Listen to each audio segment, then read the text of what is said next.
আজকে হচ্ছে শুভ জন্মাষ্টমীর দিন। আর আমি ভোর 5টার সময় উঠে ঠাকুরের জন্য যা যা ভোগের ব্যবস্থা সে সকল কমপ্লিট করে এরপর নিজে রেডি হয়ে গেছি।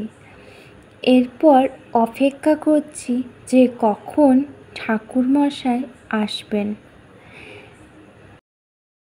ओम ऋद्धतां ओम ऋद्धतां दिक्खति कविराकाश अचलामणा ब्रह्मणं शासनमस्ताय इह सन्निध्यं कल्पय ओम विष्णु ओम विष्णु ओम विष्णु ओम ह्रे आधसत्वै कमलासनाय नमः।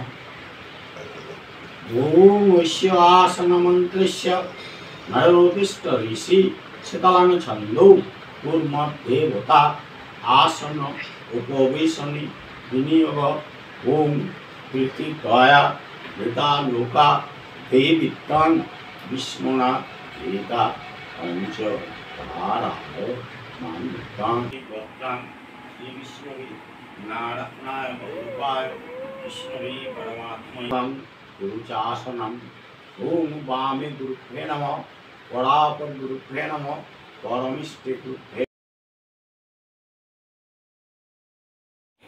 2023 সালে গোপু সোনা আসে আমাদের বাড়ি। তার ইচ্ছা না থাকলে তাকে কিন্তু আমি আনতে পারতাম না। তার ইচ্ছা হয়েছে বলেই আমি তাকে আনতে পেরেছি আমাদের বাড়িতে। তারপর থেকে এই বাড়িটা হয়ে গেছে গোপু সোনার বাড়ি। আমরা তো তার সেবার দাসী। এবছর হচ্ছে 2025 সালে গোপু সোনার দ্বিতীয় জন্মাষ্টমীর পুজো। 2024 সালে গোপু সোনার 1 বছর জন্মাষ্টমীর পুজো হয়েছে। এটা হচ্ছে দ্বিতীয় বছর জন্মাষ্টমীর পুজো।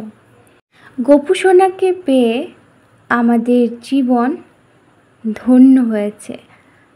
আর গোপু সোনাকে পেয়ে যে শান্তি, সেই শান্তি আর কোথাও নেই। আমার ইচ্ছা করে গোপু সোনাকে অনেক রকম রান্না করে খাওয়াতে, কিন্তু আমার তো 9 মাসের ছোট্ট বাচ্চা, একা হাতে সব কিছু সামলাতে পারি না। 2025 সালে এই ছিল আমার জন্মাষ্টমীর একটা ছোট্ট ব্লগ।